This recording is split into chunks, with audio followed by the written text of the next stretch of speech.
Good afternoon. We're going to go ahead and call the meeting to order for the Oversight Panel for School Facilities today, February 5th, 2026. And we'll start out with a roll call, please. Paul Anderson, Here. Clara Andriola, Present. Elise Bunkowski, Here. Charlene Bybee, Chris Cobb, Jean Herman, Justin Ivory, Here. Miguel Martinez, Here. Devin Reese, Here. Craig Wessner. Here. We have a quorum. All right, thank you very much.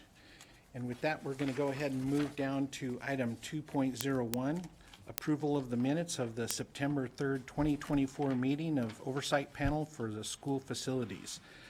Do we have any changes, additions, anything they want to remove or anything on the minutes? Move to approve. Okay, just want to make sure that we're going to be going through a different process moving forward on our action items. So what we're going to do is open this up for public comment. Do we have any public comment on item 2.01, approval of the minutes? No public comment. Okay, and with that, I'm willing to take a motion. I'll move to approve. And a second. All right, so we have a motion and a second. All in favor signify by saying aye. Aye. And any opposed? Passes unanimously. Thank you. Item 2.02, presentation, discussion, possible action to adopt pursuant to Nevada Revised Statutes 350.0204, the 2026 Washoe County Oversight Panel Resolution, a resolution concerning the proposal to issue general obligation bonds in one series or more in an aggregate principal amount not to exceed $500 million. Good afternoon. Thank you. Mark Mathers, Chief Financial Officer for Washoe County School District. Appreciate you convening this meeting of the Oversight Panel for School Facilities. I know it's a rare thing for the Oversight Panel to come together, and the reason why that's necessary is, as you stated, state law requires the Oversight Panel for School Facilities approval to issue any rollover bonds, i.e. bonds that are pledged by our property taxes we receive by virtue of having a school district debt rate as part of that $3.64 tax rate. So just as background, as you know, we prepare capital improvement plans with, millions of dollars of projects, roughly, I think we've averaged 1.5 billion of projects over that 5-year CIP. There's no way we could afford that on a pure cash funding basis, right? So we, in our CIPs, we always show that we plan to issue rollover bonds, and then also a second type of bond, which are also general obligation bonds, but those are pledged by the WC1 sales tax. And so debt, the prudent use of debt is just a significant component of our capital improvement planning process. And that's how we afford to be able to do the projects that are in the plan versus waiting for that cash to accumulate over time. And so we have executed, as you know, on those CIPs. We've issued debt. We're now to the point where we only have $8 million of remaining authority from the Debt Management Commission to issue rollover bonds. So state law indicates that for any general obligation bond any local government wants to issue, they first have to go to the board for approval, then to go to the Debt Management Commission, and then the County Debt Management Commission, that's comprised of representatives from these bodies, meets to approve that issuance of debt. Then we go back to our Board of Trustees a number of times for the process to actually sell bonds. So because we only have $8 million of remaining authority to issue rollover bonds, we are coming to you for your permission, your approval to issue $500 million more of those rollover bonds. That authority from the Debt Management Commission is good for 3 years. So this doesn't represent just 1 year of debt. it'll be over the next 2 to 3 years. This is somewhat in anticipation of the capital improvement program you will see at your next CFPC meeting. We want to get started on the process because there is a long time to issue bonds, and we've got some projects that we want to get going on in the summer. As part of your packet, you will see some financial analysis that, again, we'll share with the Debt Management Commission. You can talk about that if you want. But again, in essence, as you know, debt is a primary piece of our capital improvement program. So we're, again, just seeking your approval. And it's gotten the approval of our Board of Trustees to continue to issue bonds to support the projects that are in our CIP. All right, we'll open it up to questions from the members. Yes, go ahead, Mr. Ivory. Okay, I just like to always kind of get this out there, but as these rollover bonds expire or get paid off and new ones get reissued, we really don't, if I'm not mistaken, we really don't see an end in sight because we're playing it conservative enough with these rollover bonds that we don't ever hit a period where we're going to have like a 10-year period where all we're paying for is debt, like we used to in the olden days, right? Where you basically run out of bonding capabilities and you no longer can do any school construction because all you're doing is servicing the debt. The way you've done this in the past, it seems like we've always kind of had that understanding that pretty much every 5 years we're going to be able to spend somewhere in that $1.5 to $2 billion range, and I assume that this continues that same projection. It would. So Mark Mathers for the record. There's two things that have helped us maintain that, really significant $1.5 billion 5-year plan. One of them, and you could see it on the analysis here, I think it's page 11 of your packet, but we have a number of rollover bonds that are maturing, and that frees up additional capacity to issue debt, and we've talked about that before. So that really helps us as existing debt goes down. There's that much more that we can bond against. The other thing we've had going for us, obviously, is the approval by voters of WC1 in November of 2016. And so that immediately generated $50 million of additional revenues right from the get-go. And, in the first year, we hadn't bonded against that. We are continuing to bond against it. And, I guess the bottom line is neither source is infinite, right? We do have to, like any local agency, ultimately match available resources against that plan. I do think we can continue to support roughly a $1.5 billion 5-year CIP for a period of time. And I think as part of the CIP presentation we'll bring to you in April, one of our issues that's kind of front and center for us is we've seen very mild growth in the sales tax. And anyone, who's on a county commission or city council knows that. 3 pretty flat years. At the same time, we've seen construction cost escalation go at an even more accelerated clip than ever before.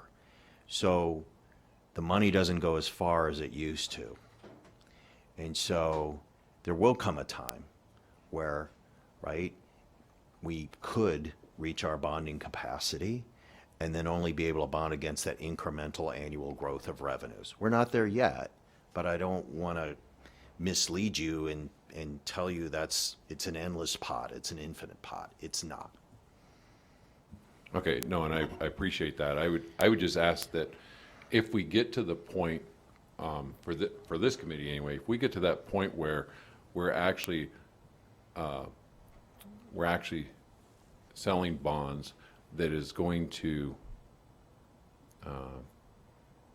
cap us, right? I know we're nowhere near the cap right now, but if we're going to get to that point where we're going to be selling bonds near that cap, which is going to put us, because I think it's the worst place to be, right? Because then all of a sudden you got to talk about staff. You got to talk about, what kind of resources we can even have at the capital improvements portion of the district. So in an attempt to try to make sure that doesn't happen, it would certainly help us if we know that, hey, right now our cap right now, as long as we continue to maintain what we're doing now, we will always have a pot of money to continue to revitalize schools, and kind of keep the status quo. If we ever have to go over that, it would help, I think, members of this committee to know, hey, by the way, we've upped this a percentage, so we could end up with a 3, 5, 7 year halt on construction in the future because of it, type deal.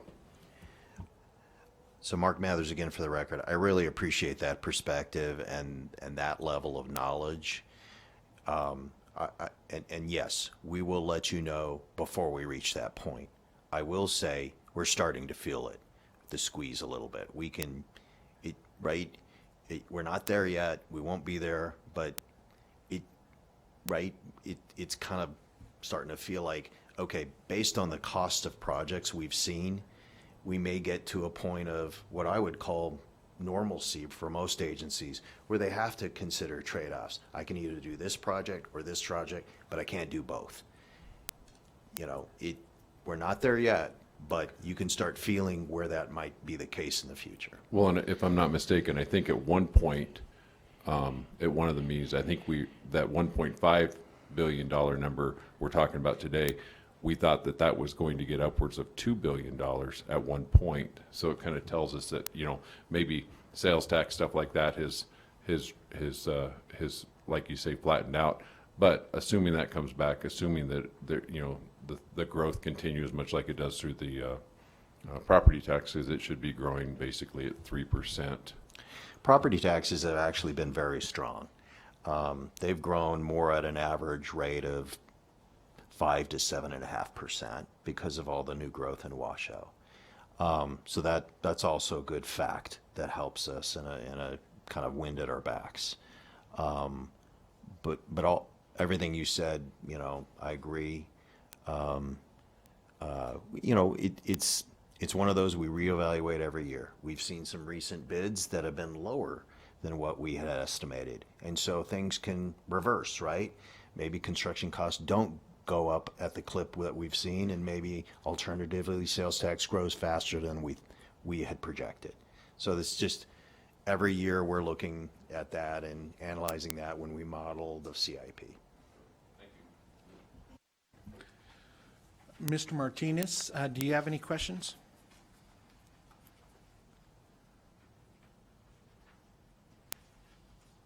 All right. Thank you, Mr. Chair. Sorry, I was trying to find the unmute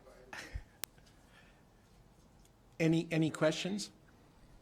Yes, I was curious, just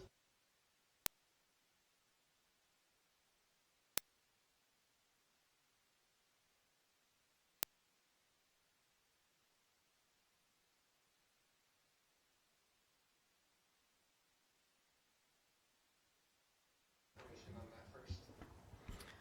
So Tammy Zimmerman, Chief Facilities Management Officer. It's been a little bit of both, right? We've increased prevailing wages, but we've also seen tariffs, the projection of tariffs and material escalation.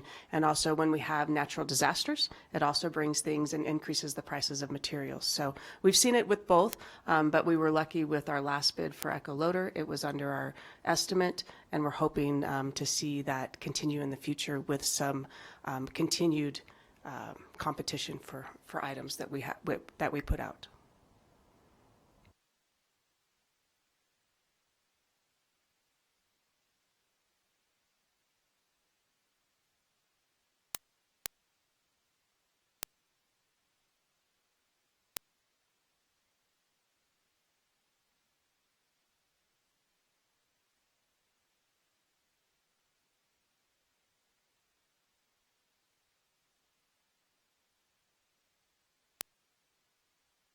To the trustee level for that to happen. Great question. Mark Mathers, CFO, again, for the record. No, we anticipate issuing in multiple tranches, multiple series. So I should have said, this grants us the authority to issue new debt. of totaling 500 million. But we won't issue any new debt until after this body approves projects, then our board approves the projects. Then either concurrent or after approval of projects, we go to our board with the bond resolution that actually is the last step to issue debt. So we never issue debt before approval of projects that would come under your review. And we're going to size those the bond series right efficiently, but we've never done a $500 million issuance. I think the most we've done is $200 million. So we do $100, $200 million at a time, again, as you approve projects. So I hope that answers your question. Yes, it does. And if I may, Mr. Chair. Go ahead.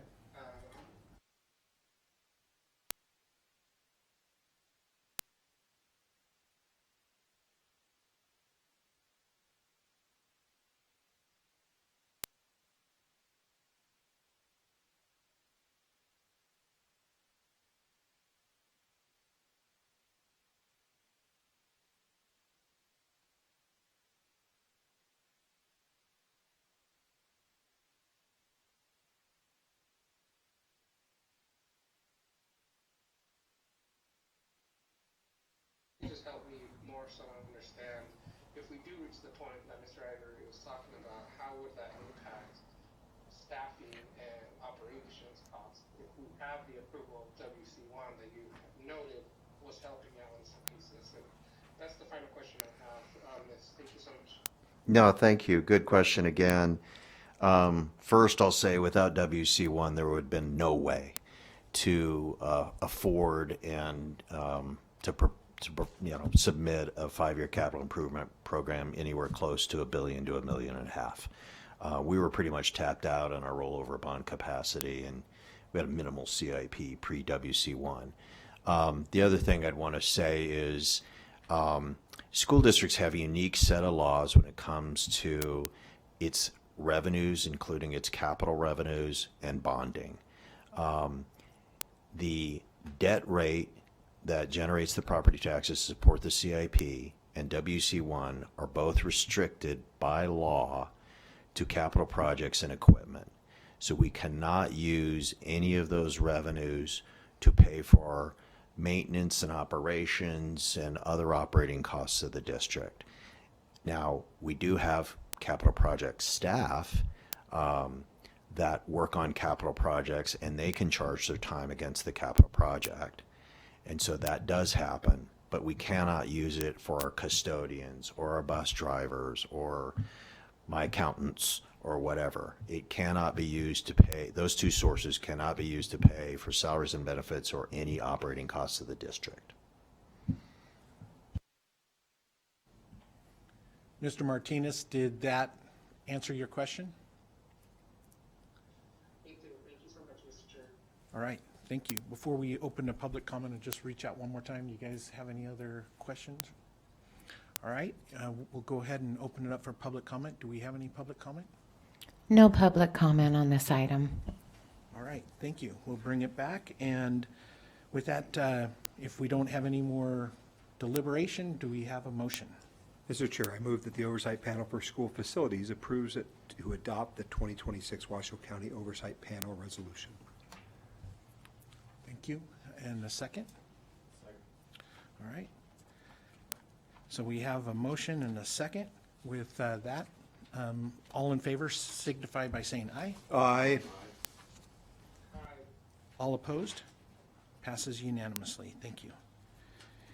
And we'll move on to item 2.03, presentation discussion regarding the implementation status of district-wide 2023 Facility Modernization Plan and development of the Administrative Facility Modernization Plan. Hey, good afternoon. Adam Searcy, for the record, Chief Operating Officer for the Washoe County School District. This is an informational item. It's a presentation that I've given elsewhere recently, but I thought it was timely and appropriate for this group. So I'm going to kind of speed through a lot of content here, maybe leave a little bit of room for some discussion, but again, just thought the subject matter and the audience was good timing. This is kind of what we're going to cover. It's a little history lesson, some of the most current events, and really a little bit of discussion about where we're going. This is going to, we're here as the Oversight Panel for School Facilities. We also talk about WC1 as the Capital Funding Protection Committee, and these projects, of course, are funded by both revenue streams. The story for the purposes of today really begins back in 2016. Many of you remember this well. Again, specifically WC1, but I think it's important to remember these origin stories about what multi-track year-round schools really looked like, about what pent-up maintenance needs and leaky roofs and things of that nature really looked like, and about the community-based effort that proposed a ballot measure without a sunset so that we could continue this work beyond a discrete timeline. And also, most notably, that the original ballot measure, while of course it included projects such as a new high school at Wild Creek and a new middle school at Arrow Creek, at the time they were called hypothetically, it also included a line item at the time known as core school investments, intended to speak to the intention of this initiative to also serve our schools inside the McCarran Ring or some of our older schools as well. Anyway, we know how that election turned out, and the race was on. Next slide, please. I lost my remote somehow.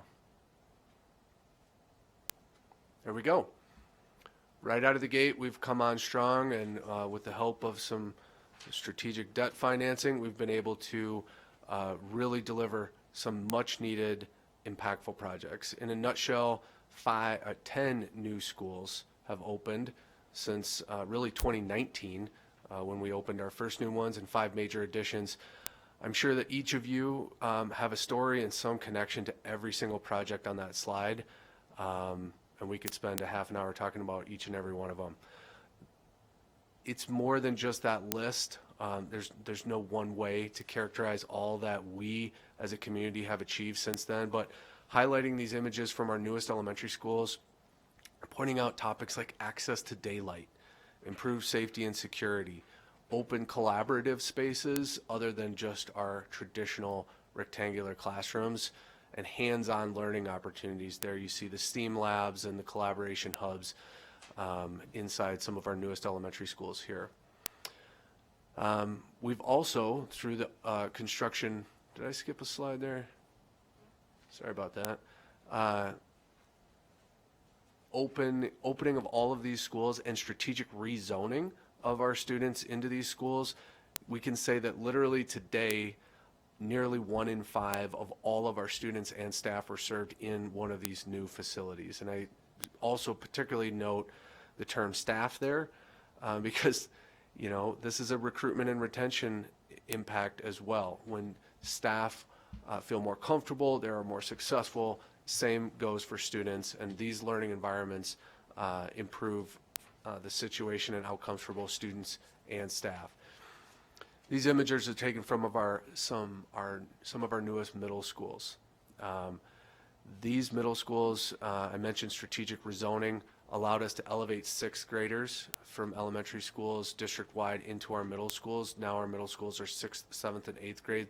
There's many academic benefits from them, but from opening one middle school, we often alleviated overcrowding at several nearby elementary schools as well. You can see the modern restrooms there. These photos are actually taken at O'Brien, again improving maintenance, operations, safety and security. And through that, I also want to highlight on the slide culture and community.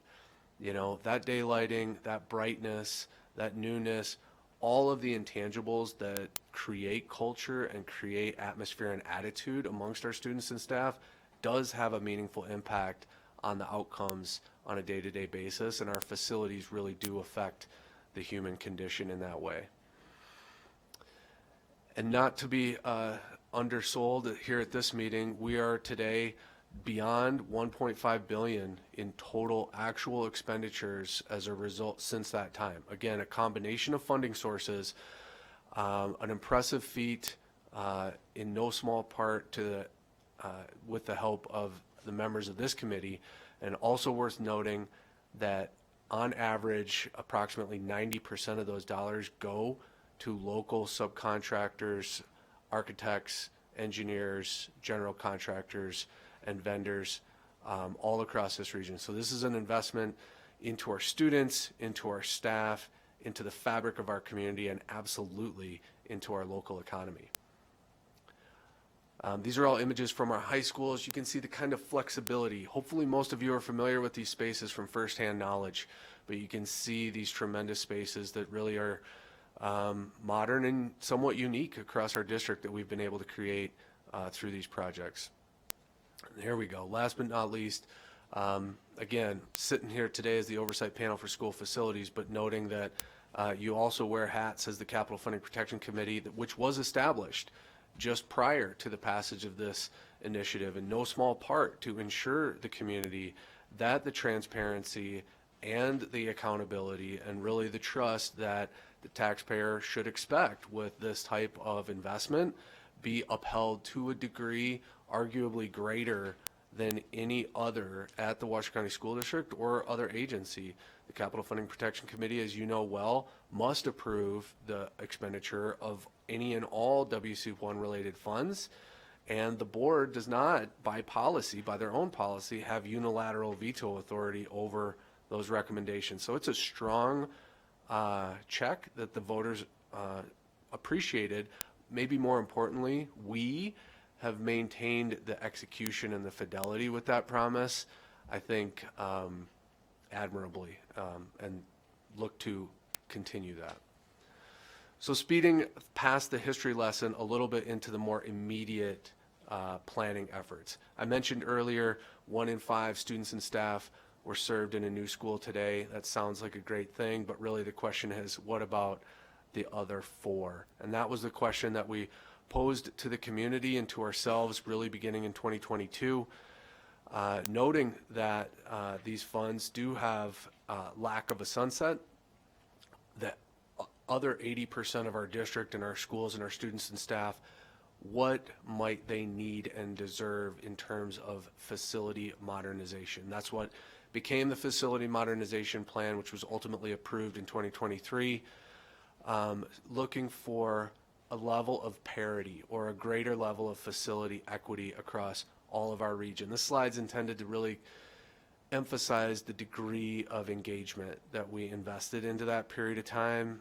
The detail, of course, this came before the committee on multiple occasions and ultimately was approved by the board in 2023. And today is the primary driver informing our capital program. So in summary, the 3 major elements or components of the FMP, as we call it now, are modernizations of our existing schools, ones that are 20, 30 years old, whatnot, but maybe lack some spaces. Examples of those we'll see in a moment, Reed, Matthews, where we're certainly not demolishing or otherwise repurposing those schools, but seek to make major investments into the existing facility for decades to come. Reconstruction, a little more simplistically as it sounds.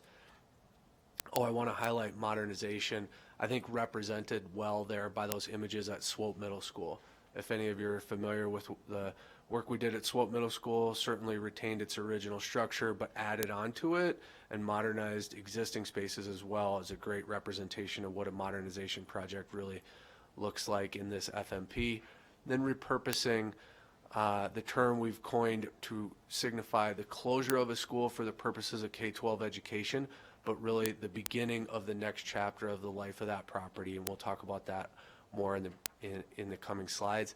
Again, based on facility equity and those categories kind of outlined below, how might we intervene at these schools and these communities in a way that provides every student and staff member a level playing field when it comes to our school facilities.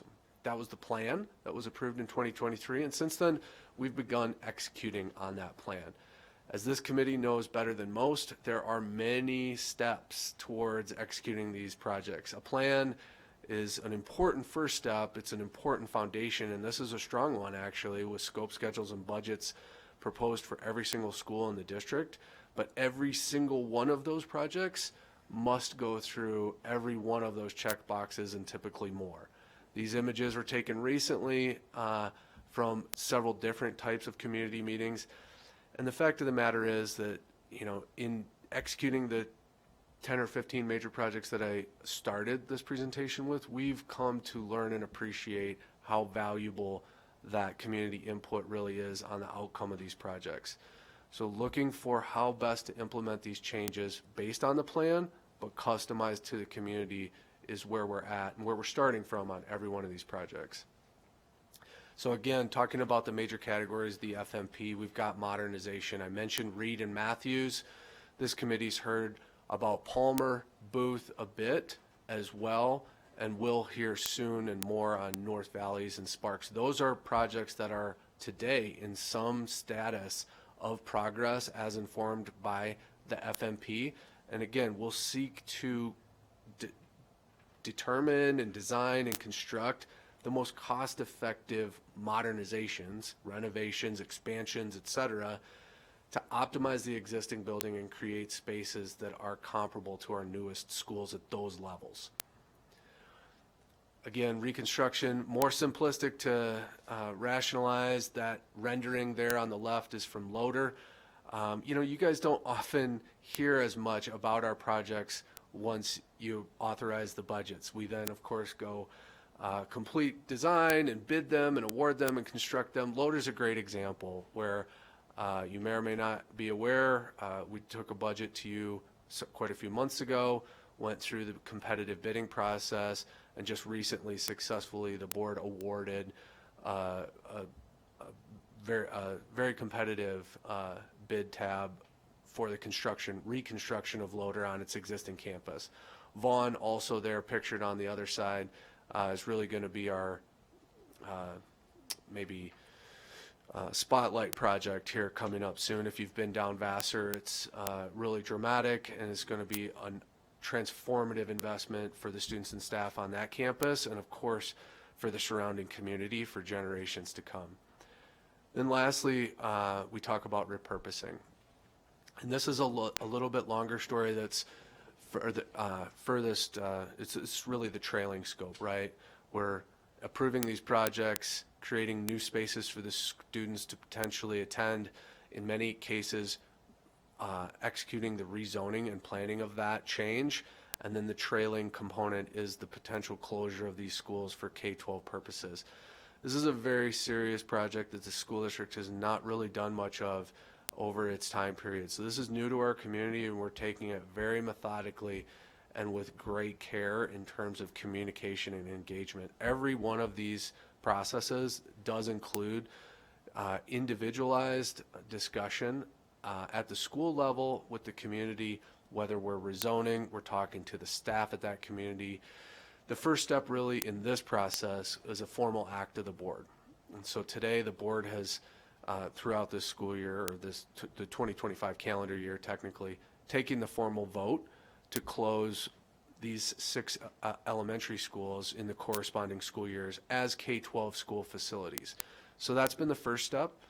And really, we're in the midst of developing a process through which we will incorporate quantitative analysis, community input, district needs assessment, and other variables to help inform the board on what their options might be going forward. That's really where we're at with that. This was an infographic that I thought was just of high quality and more accessible. We've used in many meetings. There are a lot of fine print talking points there on the left, but just sort of a caricature of how, as I mentioned, Loader on the left or bottom end, if you will, of that image is scheduled to be reconstructed. Booth anticipated to be modernized, and all of that work to coincide with the opening of the 2027-28 school year and coinciding with the closure or repurposing of Veterans and Corbett. So right now we are still in the midst of the public process to determine the revised enrollment boundaries for this entire community in the 27-28 school year. Will attend only these 2 improved schools, and also beginning the process to determine what the next chapter in the use of those Veteran and Corbett facilities might look like. I've added this slide recently. This is a website to that effect that we've recently stood up regarding repurposing, soliciting community input, answering many FAQs, establishing many fundamentals and norms related to ultimately this element of the overall FMP. I really want to share that far and wide with our community and all of your networks as well. I also added a couple of slides here to try to expand this message. You know, we work in dollars and cents and spreadsheets and projects and X's and O's, but I do think that there's a larger story that these projects can and should tell, and that I think you and your other jobs and roles appreciate better than most. This one, I think, is best illustrated by the longer story that today looks like these images on the screen, but once upon a time, many of us probably recall when the new high school at Wild Creek was proposed to be right down on McCarran and right on top of the clubhouse and right on top of the par 3 down there. And many of us recall the red Save Wild Creek bumper stickers and the many meetings that we had and the listening, the conversation that took place that evolved to the school being moved to the north end of the campus. And then through a partnership with the City of Sparks, the RSCVA, the prior owner of the golf course, and the Washoe County, the school district paid appraised value for the property. The district held it in, or the county held it in account, awaiting a partnership with the golf course operator to match it, to only then be able to contribute it to the redevelopment of that golf course, which then the opening of this new school on that campus created the opportunity on the old Hug campus, which has now become the new Debbie Smith CTE High School. This is just, I think, when we can look with a little bit of hindsight at a 5 and 10 year window, what was very difficult at the moment, and hopefully lessons learned along the way about how we reacted and partnered and listened and adapted to not only achieve the construction of a new high school, but I believe something that is greater than the sum of its parts. And this is just one example that I like to try to use to whet people's minds to what may become possible. And this is the best I could do in terms of an illustration of it. You know, maps don't quite do it justice, but I think you all know where these schools are, and I think you all know what types of projects we have planned for these 4 campuses.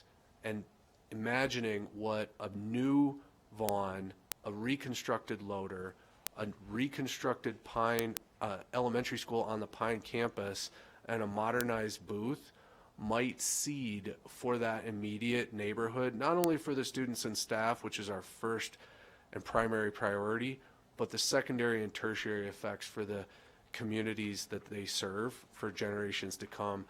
This is a significant investment in public infrastructure that is almost certain to have ripple effects. This same story, I think, needs to be begin to be told across these 4 sites in particular. Trainer, Matthews, Sparks Middle, Sparks High, major projects slated within the 5-year CIP at all of those locations. The stars on this map are informative, but what I'd like us all to do is try to add other dots onto this map. We're all familiar with the Oddie Boulevard project, another tremendous piece of public infrastructure investment, which further serves as a catalyst for urban stimulus and revitalization in this area. There's private sector investments across the street at the generator and the Audi project. There's nonprofits in this vicinity. The Boys and Girls Club are right down the street, and that's just to name a few. I think the more that we work together as a community, taking these major investments in public school infrastructure as that initial domino, that tipping point, that catalyst, and making sure that our communities are aware of what is coming and what is planned for our communities, that we together can make much more out of it than just the tremendous projects that we are planning in this room. So that's kind of the story that I wanted to try to share and tell regarding our school facilities. I also really think it's important to emphasize what we're now trying to call the AFMP. I've said often to this committee that non-school facilities were intentionally omitted from the FMP. We want to take care of our students first, and that means our schools first. We've done that. We've begun that, as I just described. And today, we are in the midst of an analysis and study on how best to address the facility needs for our non-school-based personnel, of whom there are hundreds across the district, myself included, but accountants, we heard many positions that serve the students in schools from a different seat in the community today are in buildings like this, scattered across the district and the region very inefficiently, insufficient spaces, in some instances leased spaces. Recently, as October, the board approved an initial recommendation of a consolidated model. So rather than a distributed model where we have different departments in different regions of the county, we would trend to co-occupy a single building for a more efficient service to the community. And the study has identified 2 finalist locations for an in-depth study to potentially suit such a centralized headquarters. The first is the property that we're on currently here today, and the second is the Corbett Elementary and Wooster campuses down there. As I mentioned earlier, Corbett has already been named for closure as a K-12 school, and an initial conversation or a proposal was made regarding future analysis on the Wooster property. That is ongoing.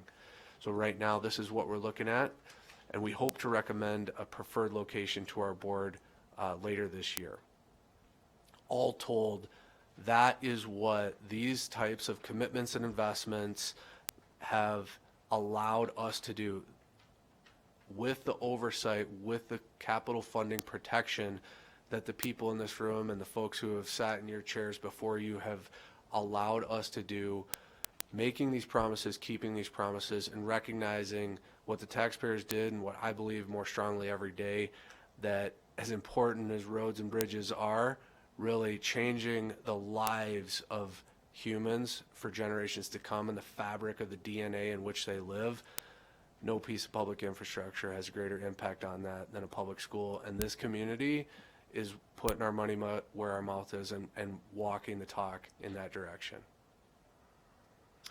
That's the story I wanted to share with you guys today. I appreciate your time.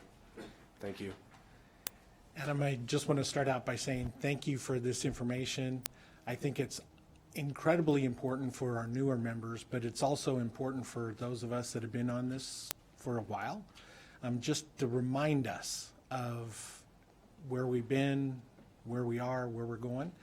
And I think it's critical that we know how to tell the story as well, because I would venture to say anyone that knows that we're involved in this group, that they're asking us questions. What's going on? So again, having a good understanding of how to tell the story. So appreciate that. We'll go ahead and open up for questions from the members. Mr. Westner?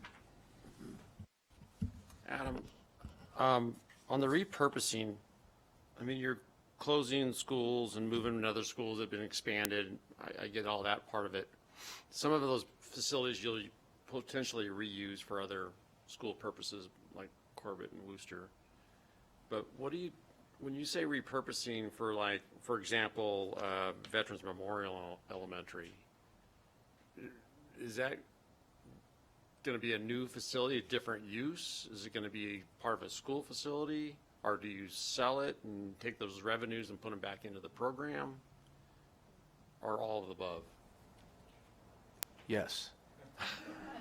All of the above. I don't want to be cagey with you, but I also don't want to get out in front of the conversation. We are really analyzing all of our options, literally, but also beginning to customize them to the site specific. So certainly if the district has needs, you're familiar with the Brown Center down in South Reno, where we have administrative offices, a former elementary school, could be a use of that nature, or several of the different possibilities like you described. There are deed restrictions and there are many different variables that will influence that, and we're really trying to develop a repeatable and defendable process through which the board might ultimately make some of these choices. We think, I'm sorry, the last thing I'll add, it's been stated repeatedly from the beginnings of the FMP, the care with which the board expects this to be taken, that, you know, these facilities have served as a real heart for the community for, you know, more than a century, half a century. And so managing this transition with the utmost sensitivity and care is of primary importance to the board. Yeah, I can understand you have a lot of different things to weigh in that decision. I get it. I just think that from my standpoint, maybe the people on this committee, if you don't want that to go to waste. Obviously, if it goes to some other use other than the school district use, there should be some revenue stream that comes back into the program to help continue. You know, that solves some of the problem that you're talking about with inflation and tax revenues being somewhat stagnant. So that's just my point. I know that we're not improving anything right now, but thank you. Member Thank you. Reese. Thank you so much, Mr. Searcy. Thank you for the excellent presentation. My questions don't have a particular order because I just collect them when people ask me about them on the street. So I want to start with the first one. At the beginning of the presentation, you talked a lot about some of the new schools that have been built, and I'm focusing specifically on O'Brien. I had a teacher at O'Brien come to me who must be some kind of a science, maybe chemistry teacher or some applied science, and they were lamenting the fact that they had this beautiful brand new school but not enough plugs in the classroom where they were teaching. So I guess I'm just sort of asking a very broad question, not really specific, but I'm identifying the background of how it came to me. And so I make an assumption that we're building our schools for a modern and future use of them, right? I mean, the idea that we don't have enough plugs for all the computers and the science gadgets or wizardry that these kids use, does that seem strange to you? Or it could be misinformation. I don't know. I mean, it was a teacher who brought the concern to me. So how to square that? And if it's beyond the scope of this conversation, I sort of was glomming onto the first part of your presentation because we do have a tremendous amount to be proud of, and I don't think that this board is here to micromanage how many plugs go in a particular classroom, I promise you that, but I'm just trying to figure out how to answer a constituent concern when they raise it. Well, you get lots of constituent concerns of a variety of nature, so Yes, we'll wade into this gently. I mean, look, a brand new school is going to provide far improved access to any and all assets, electrical receptacles, of course. We plan most of our classrooms in some form of a standardized fashion, unless a classroom is pre-identified for like very unique and extreme use application. Uniformity creates flexibility, and so some sort of a standardized frequency of electrical outlets based on average probable use is kind of where we try to balance. Certainly the infrastructure behind the walls is more robust, so if for some reason a more permanent use has been determined and we need to add an outlet, that's also an option. Another point I'll add is that, you know, you mentioned technology, certainly, you know, exponentially increasing across you know, society and our classrooms as well. We have laptops in our classrooms, as we well know. We also have charging carts, so they not only keep our laptops organized and safe, but they have one plug that allows each individual laptop to be plugged in within that, so there's some efficiency there. Beyond that, I just need to get into the specifics and see what. Yeah, and I'll try to follow up with this inquiry. It sort of bleeds into my second question, which was about the Echo Loader design. So a little birdie told me that Van Wart Pagodi is working on some incredible design for the new prototype. Is that something that we'll see at some point in time in the near future, or what is the timeline for that? It really was just someone paying a compliment to Van Wart Pagodi as the premier architects in this space and saying that they're working on just something that we were all going to be just blown away by. That was kind of the comment that I received. I sure hope so. I'm glad to hear that. Just to clarify, Loader is being designed by HK Architects. We have a number of very valuable architecture partners. HK has designed our most recent new elementary schools, including Loader. So you'll see a lot of familiar architecture at the new Stead Elementary School, at the new Loader, When you see it, if you're really nerding out on it, you'll see that it's been straightened a bit to fit on that site better. So that's an interesting one. However, to your point, the new elementary school that's being designed for construction on the current Pine campus has been awarded to Van Wart Bagodi. They're the architects of record for example, Marcy Hers, Sky Ranch, DePoli, as well as Debbie Smith. So they have a different and unique architectural style in their shop, and we have worked really hard with them to engage with the community and try to, it will be a prototype design, a new design that hopefully will be informed by a lot of the context of that community. And I would expect this committee will see some renderings before, possibly our next meeting, I'm not sure of the timing, but within the coming months for sure. And it was Pine, so to be clear, I just had assigned the wrong name to it. 'Cause I'm I was with you. looking at- I wanted to take the opportunity to kind Yeah, of it's explain super all of cool. that. I'm excited to hear about it. Let me ask, and I'm just going in the order of the slides. And I might have asked you this already because, again, this was a constituent inquiry. Sparks High School. What's planned for Sparks High School? Sparks High School is planned as a modernization. So think Reed, if you've been by there. At the high school level, you know, we're not talking about a $20 million intervention. This is going to be a 80 and- $50, $80 million project to try to bring Sparks High School into some degree of facility parity with our newest high schools. We are actively soliciting for an architect right now. There's an RFP on the streets to hire the architect to do that work. So it's in the 5-year CIP to modernize Sparks High School. Well, and it's such a beautiful school. I mean, I'm sure you'll find ways to modernize it and still maintain the character and charm of it because it's really incredible. The last question I had is about the study that's being done to choose the location for a more permanent home for the administrative needs. So it says the finalist locations are here and then the Corbett Wooster campus. Were there other locations that were considered and those two rose to the top? Because at some point in time, there was a conversation going on with a bunch of regional consolidated governments about doing something in downtown Reno on the parcel that's owned by the county, which is adjacent to the courthouse. And I don't know, people talk, right? And so the question was whether or not there would be a new courthouse there, a new county complex, a new city hall, a new school district, a new RTC. And so I just was trying to figure out, had there been other school site or other locations and then they fell off? In summary, yes, there was a broad number of parcels and concepts that were considered. It wasn't like there was a quarterfinal round with 10 parcels considered. This was a singular update to our board saying, we looked at all your school properties, we looked at a variety of non-school properties, and I personally, the city of Sparks is moving forward with a headquarters. Is there a potential synergy there? Things of that nature were discussed in support of developing that final recommendation, which is still, these are the preferred locations recommended for further study. And who is conducting the study? The same folks that did the facilities modernization plan?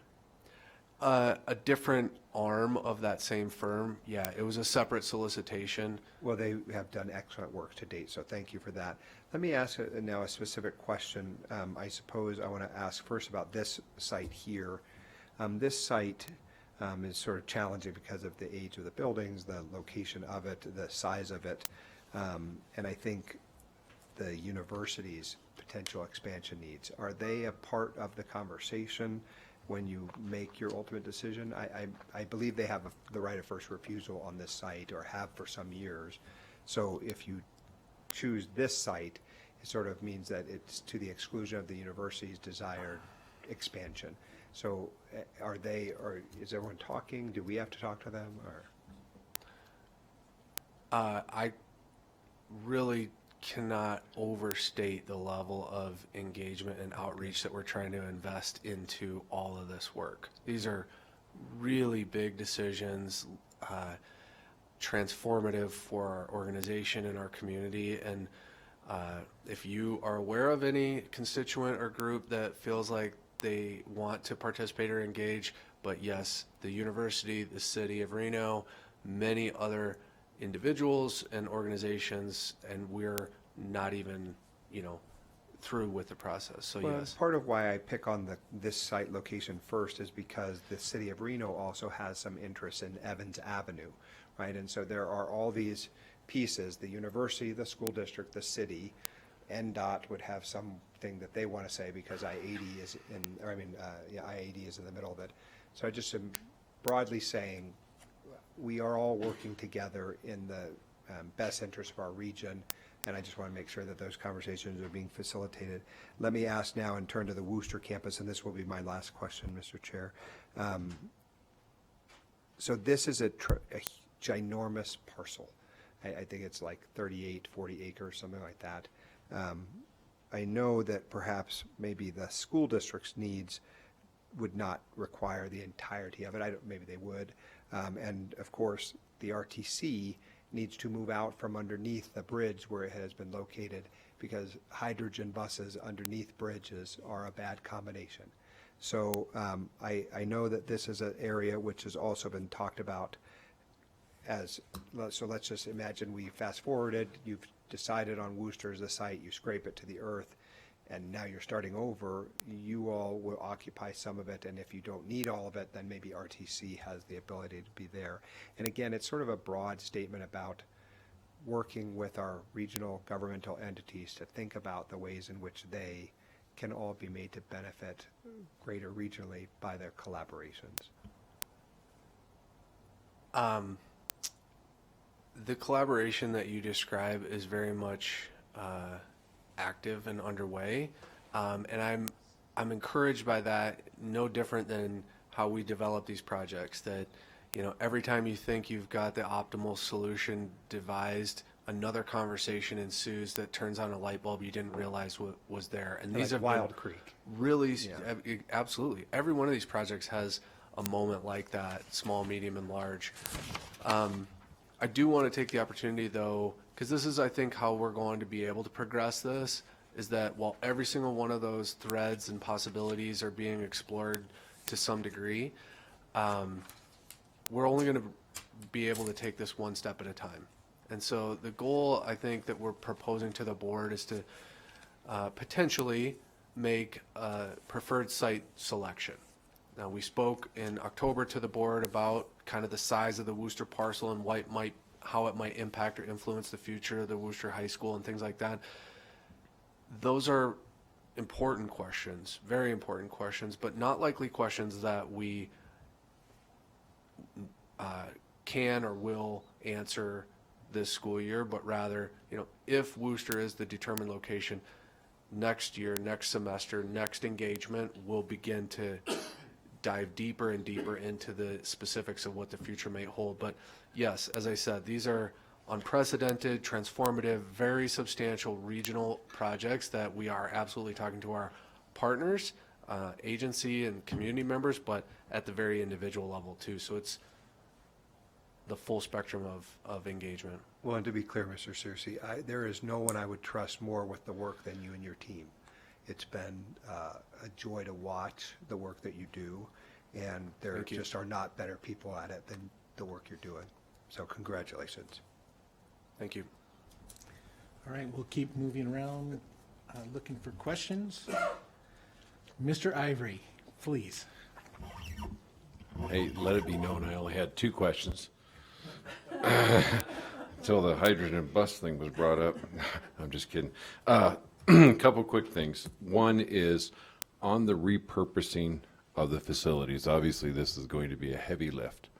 Is this going to be an internal heavy lift? Is this going to be a partnership in the community heavy lift? Are we planning on putting a committee similar to this together to try to figure this out? What's the 10,000 square foot idea right now? Again, yes. Yeah, answer to the question is yes. I think the website does a decent job of outlining it to the degree that we're able to answer that question, right? We're really in a due diligence period, analyzing the specifics of those properties, gathering initial community input. The board has taken some action, not only to close the schools, but to specify in their policy certain points of emphasis and concern. They do mention nonprofits. They do mention agency partners. They do mention third party or community sale. But we have not advanced that yet. We do anticipate updating the board in the coming months and proposing a plan, as I mentioned, kind of a framework and a repeatable process through which we might apply to each custom school, property, and neighborhood. I'm not trying to be dodgy here, but totally really get it. we're trying to take it one step at a time and let the board ultimately, make those hard choices. So the reason I ask is in 2026, 2027, which is next school year, it's dead. And obviously it's not just a matter of Washoe County School District saying this is what we want to do with it, but the other partner, whoever you're going to partner with, or however that's going to happen, is also going to have to be involved. And I think it's important to recognize that we have to be conscientious of the fact that if we don't have a tenant, a partner, a somebody, we're going to basically burden the general fund with maintaining a property that sits empty. And I don't think anybody, long term, obviously if we had one of them, we're probably not taking a lot of heat over it. If we've got 6 of them, we're going to take a lot of heat over that. So TikTok. The next question would be the revenue stream on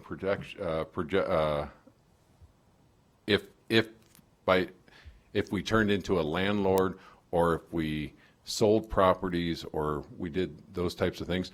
I think it's important that whatever comes of that, I would sure like to see this committee be reassured in writing that those monies will be protected and come back to capital funding, right?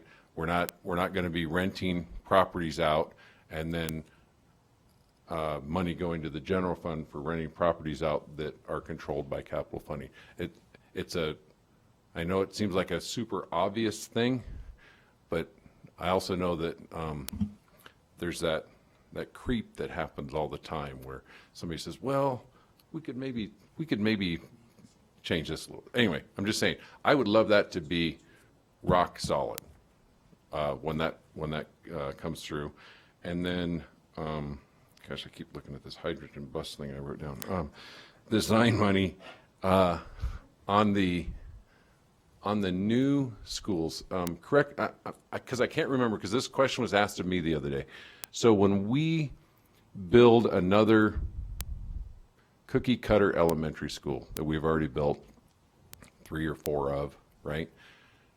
Does the design team, the architect, the engineer, everyone, do they get another brand new contract to design the exact same thing they just designed 2 years prior, 7 years prior or whatever? How's that work? Well, it's certainly not cookie cutter or the exact same thing.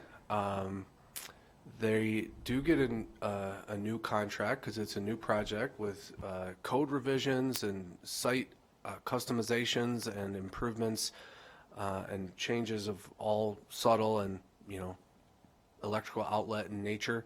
It's certainly a reduced percentage. It's leaner. They absolutely do produce those replication projects more cost effectively, but it takes significant work. So yeah. Okay, that brings me to my actual question, which is when we go to do a new design, do we put some sort of language in that contract that we're going to expect the initial architect, engineer, design team to then Is there a way to negotiate? I guess what I'm trying to say is there a way that we can, obviously we can foresee that we're gonna, because we can kind of say, hey, we're gonna build 7 of the new schools, or however many of that. Is there a way to get that in the initial contract with the design team so that we have a little bit more leverage when it comes time to pull the trigger on the next school design, that we can be like, hey guys, remember, we've got this contract issued where you're going to update the code, you're going to oversee the construction, right? But we don't get necessarily paid to redesign the whole thing. I'm just spitballing here. That's an idea. We leverage our partners in different ways for all to the same end, I would say. There's a reason why one architect's building one elementary school and another one's building another one. Same thing happens on middle schools. So we're very aware of that. It's, I think the fact that we don't necessarily know exactly how many or when future ones we will build limits our ability to be precise in the language of the first contract. But we're not obligated to build. We're also not signing a 7-school deal with them either. So depending how this goes, we might play it again, and I'll expect a leaner, more cost-effective proposal at that time. But if it doesn't work out so well, we could go a different direction too. And my final question, number of contractors that bid, general contractors that bid Echo Loader? I think five responsive, one. They didn't turn a bid in? Yeah, big boy. I mean, the tab had plenty of them won it. United, Martin Harris were on their heels. Clark Sullivan didn't even bid it. Gilbane and Raphael? Vegas. Yeah, okay. So It was tight.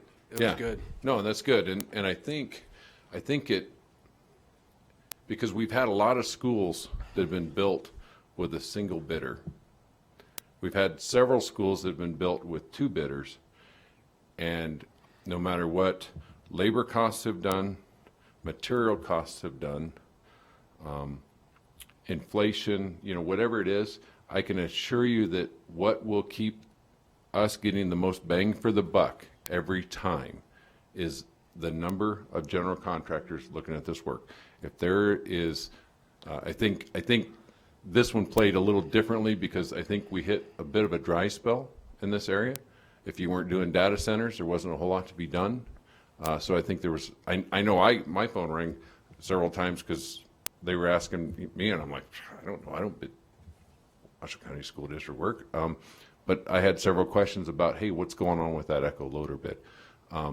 So I know there was a lot of contractors, and of the 5 you're mentioning, I can assure you that I know of at least 2 others that talked about bidding it and then actually didn't put a number together. The reason I say that is I've said this probably, I don't know, these guys have heard it, I don't know how many times. Competition is a 2-way street, always, okay? We are competing for contractors to bid our work, and as owners, we are competing against other owners to get those contractors to bid our work. Okay, so when we hear from contractors that they're saying, hey, we're just too busy with private work, we're just too busy doing this other stuff, I don't know very many contractors that turn down work. So if they're not, then we've got to be conscientious about what we're requiring of the contractors or whatnot. And I know that you guys run a tight ship over there. I do. And you guys are very good at all that. But I think it needs to be said to remind this committee that if we truly want to get these priced in a reasonable amount, the best thing we can do is when you're talking to a contractor, when you're having conversations in town, tell them, get involved with the bidding process of Washoe County School District. We are spending $1.5 billion every 5 years.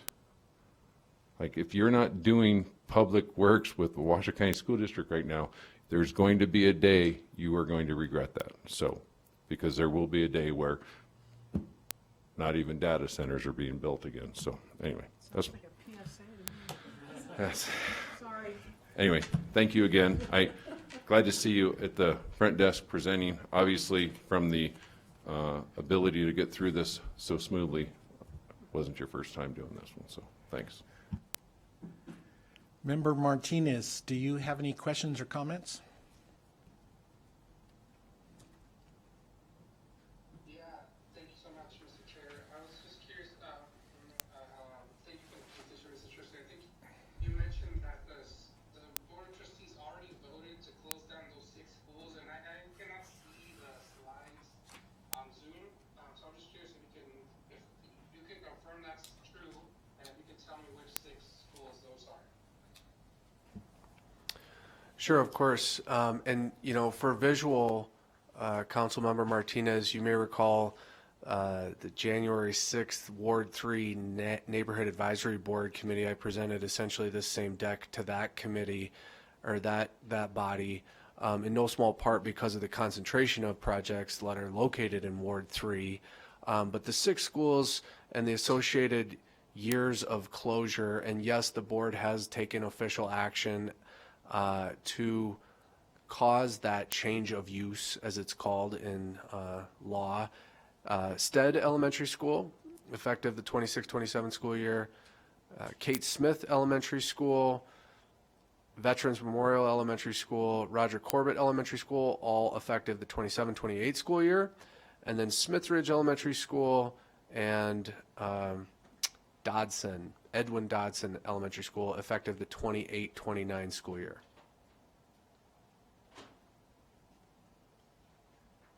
Great, thank you for that presentation, for that answer. I think the only thing I'll ask and add to the conversation.